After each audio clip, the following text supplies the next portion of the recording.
Gabriel del Monte es un orgulloso xochimilca, y siempre lo he mencionado, hecho en CEU. Eso es Gabriel del Monte. Orgullosamente Xochimilca, hecho en CEU. Al haber nacido en un lugar como Xochimilco es historias, tradiciones, cultura, y sobre todo son muchos hábitos y valores que mis padres y mis abuelos compartieron conmigo y me enseñaron. Si tú preguntas en una esencia quién es Gabriel del Monte, alguien que conoce un lugar, que se siente de ese lugar y que evidentemente lo que más busca es enaltecer ese lugar, porque eso soy yo, Xochimilco. Yo puedo decir que soy una persona feliz desde que nací, y soy feliz porque nací en un lugar privilegiado, un lugar donde no se necesitaba dinero para poder ser feliz, rodeado de una naturaleza increíble como es la zona Chinampera, con sus canales que fueron las grandes albercas en su momento, donde tenías todo a la mano, tenías una flora y una fauna que finalmente resultaba exquisita. Podías comer acelgas, podías comer romeros, podías comer rábanos, apio y sobre todo algo bien importante, lo que siempre encontré en casa con mi abuela, una mesa siempre adornada con alcatraz. Eso es algo que nunca voy a olvidar. No necesitaba yo un trampolín, teníamos los aguajotes. Y entonces desde ahí te tirabas a los clavados y ahí aprendí a nadar. Las albercas increíbles. Algún día seguramente vas a conocer el Apatlaco, 2 kilómetros de canal. Y ese era uno de tantos, ¿no? Entonces no necesité realmente otro lugar más allá de lo que era Xochimilco. Y por eso es importante que Xochimilco se conozca. Don Pedro del Monte fue el hacedor, es en el recuerdo una de las personas más importantes en Xochimilco. Mi abuelo en su astillero, desde que yo tengo memoria, 5 o 6 años, mis primeros juguetes fueron el cincel, la cuña y el martillo, ¿no? Los primeros, digamos, dolores que yo mismo me causé, pues fueron con los martillazos, pero al final eso forjó mi carácter. Ese es el recuerdo que tengo de mi abuelo. Y verlo cómo hacer canoas, cómo cargar aquellas vigas tan grandes donde mi abuelo pues no era una persona alta, de hecho fue siempre muy delgado, y ver la fuerza que tenía, pues nunca me impidió pensar en que yo no podía hacer algo. Por el contrario, ver esa persona con una fuerza interna tan grande y después convivir tanto con mi papá durante mi infancia, donde mi padre jamás me hizo menos ni por edad ni por condición física.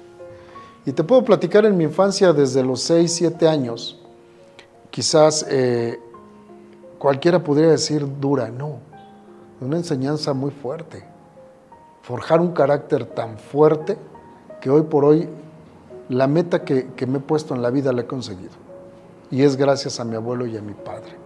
Mañanas increíbles de diciembre o de enero, con un frío muy grande, pero irme de cacería de patos a las 5 o 6 de la mañana, cuando el sol sale no sabes el frío que hace, y tener que echarme al agua por perder el volado, y mi padre decir, ni modo, hijo, te tocó. Así nací, así crecí, con esa fuerza. En las noches, quizás en una noche de cacería de conejos, donde, pues, hijo, te vas tú solito de este lado y yo del otro, así crecí. Toda mi vida, toda mi infancia fue así. Amigos, muchos. Tengo tantos amigos creados desde la parte honesta, desde los valores, de los buenos hábitos, que yo tengo muchos más. Y amigos por los que dan la vida por mí y yo por ellos. Y de verdad te puedo decir que haber nacido en Xochimilco es lo más hermoso que me ha pasado en mi vida. Y eso es algo que me llevaré y que nadie me puede quitar. Conocer esos amaneceres en el Apatlaco viendo el Iztaccíhuatl, viendo el Popocatépetl, es increíble. Los valores que me rigen son el trabajo, la honestidad, la lealtad. Si tú como ser humano aprendes a respetar, primero a ti y después a los demás, y después enseñas, este mundo puede cambiar, sin problema. Pero no va a cambiar porque yo lo haga, sino porque tú lo quieras. Y esa es la parte más importante. Hoy, cuando dicen, oye, Gabriel del Monte va a cambiar las cosas en Xochimilco, no. Voy a generar las alternativas y voy a hacer sugerencias, propuestas, para que tú cambies.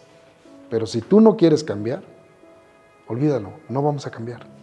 Pero estoy seguro que con el trabajo que vamos a hacer todos en este gran equipo, lo vamos a lograr. Porque lo primero que te voy a enseñar en Xochimilco es quién eres, cuál es tu historia, cuál es tu tradición y cuál es tu cultura.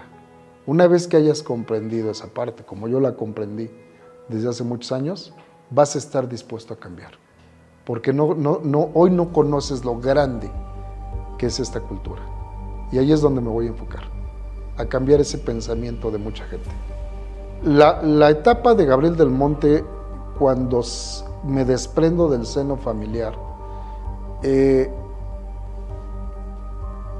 seguramente es una etapa, lo puedo decir tan preciso, es una etapa en la que empecé a conocer el mundo con una gran enseñanza traída de casa. Siempre me he sentido protegido, siempre me he sentido fuerte y siempre me he sentido seguro. Y esa seguridad se la debo al lugar donde nací y a la gente que me enseñó. Cuando yo salgo a la universidad, a la preparatoria, sí, quizás no era tan lejos. Yo fui de Centro Xochimilco a la Prepa 1, pero te empiezas a enfrentar a otro mundo. Pero cuando tú traes un fortalecimiento tan grande de casa, créeme que ese mundo no es complicado. A mí me dicen, cuenta tus historias malas. No tengo. Y como no me gusta inventar, no tengo. Yo regreso a mi pasado y quiero ver y verdaderamente culpar a alguien de algo malo, no tengo. Toda desde mi infancia, desde que yo recuerdo, siempre ha sido muy productivo, muy positivo lo que a mí me enseñaron. Cuando llego a la universidad, cuando llego a la preparatoria, pues fue una época muy feliz. Y puedo recordar desde la secundaria, mis mejores juegos pues eran el frontón, y me encantaba el frontón. Alguna vez me tuve que brincar en la secundaria y todo el mundo decía, de pinta, no, al revés. O sea, aventé mi maleta de la calle hacia adentro porque me habían sacado por haber llevado tenis cuando tenía que llevar zapatos. Por una razón, yo no podía perderme una clase porque mis papás y mis abuelos me enseñaron que mi trabajo era ir a la escuela. Ese era mi trabajo. Y entonces yo lo disfrutaba, yo crecí con eso. Entonces para mí la escuela siempre fue lo primero, porque era el pago que yo tenía que hacerle a mis papás y a mis abuelos. Tenía que honrar el trabajo de ellos. Tenía que honrar la honestidad y la lealtad que ellos habían puesto en mí. Y yo no podía fallarles. Pero así empecé a crecer. Y entonces yo empezaba a disfrutar de mis amigos, a conocer a mis amigos. Nunca fui el más alto, pero te puedo decir que sí fui el más fuerte. Quizás no físicamente, sino mentalmente. Y eso para mí era algo muy bueno porque me permitió integrarme con todos ellos. Y jamás he pedido que ser aceptado, porque creo que cuando te conduces de una manera correcta y haces lo que debes hacer, no estás buscando la aceptación de nadie. Siempre vas a tener un lugar en cualquier círculo donde estés. Y eso es lo que busco hoy con los jóvenes. Eso es lo que quiero para los niños, que empiecen a crecer de una manera donde sean felices y vivan en cada una de sus etapas lo que les corresponde.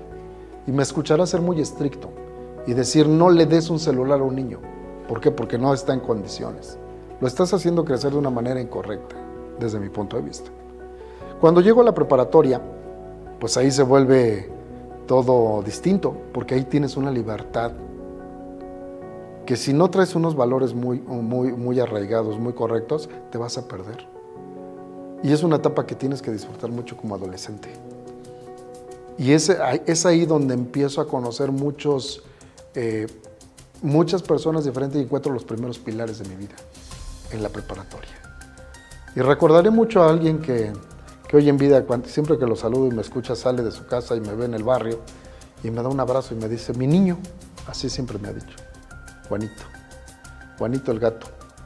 Él me decía, tú tienes un trabajo nada más, puedes hacer lo que quieras, puedes quizás no ir a la escuela, quieres tomarte una cerveza, puedes hacerlo, pero no dejes de ir a la escuela. En mi vida se me olvidó esa parte. Recuerda a quién le debes el estar en una escuela, y es a tu madre. Y eso fue algo que me marcó siempre. Algún día, hoy él ya no está, otro gran amigo, que me dijo, oye, ¿para qué te metes a un bar si solo vas a perder tu dinero? Pero ¿cómo me puedes decir, Luis, que no me meto a un bar si tú siempre estás ahí? Pues por eso, porque sé cuál es la vida que se da dentro. Y yo hoy veo a los jóvenes perder el tiempo, su vida, su salud, en un bar, gastándose lo que no tienen, pero seguramente porque no tuvieron un pilar como Luis. Esa es otra de las partes importantes. Mi madre. Mi madre es otra de los pilares en mi vida.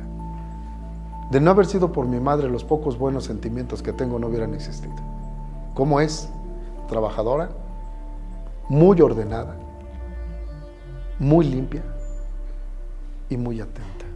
Pero jamás ha habido una queja de enfermedad de mi madre. Jamás, nunca. Es más, yo nunca he visto a mi madre enferma.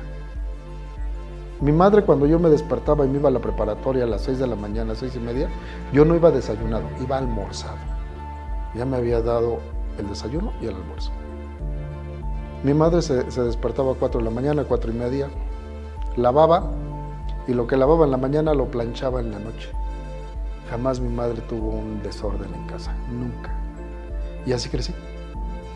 En la universidad ya no pierdes tiempo. En la universidad te tienes que preparar porque ahí es donde empieza la generación de tu vida. Pero ya no nada más eres tú, seguramente serán tus hijos. Si tú no te preparas y piensas que cuando estés trabajando vas a aprender la universidad, estás en un grave error. En la universidad estudias, te estás preparando para desarrollarte profesionalmente.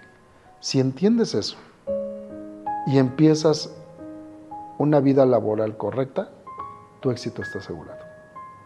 Pero si piensas que la universidad es una extensión de la preparatoria, estás en un grave error.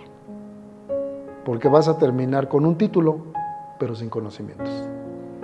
Y aquí lo importante es terminar o iniciar con esa preparación académica que después vas a desarrollar sirviendo a los demás.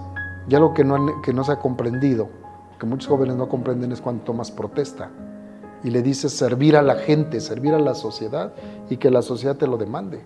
Pero para servir tienes que aprender, tienes que saber. No me imagino estar en manos de un contador como yo que no sepa de números. Imagínate estar en manos de un doctor que no entienda la medicina. Es ilógico. ¿Me explico? Y entonces ahí es donde vas a formar, porque tu profesión te va a dar para muchas cosas. Y si la desarrollas correctamente, vas a ser exitoso.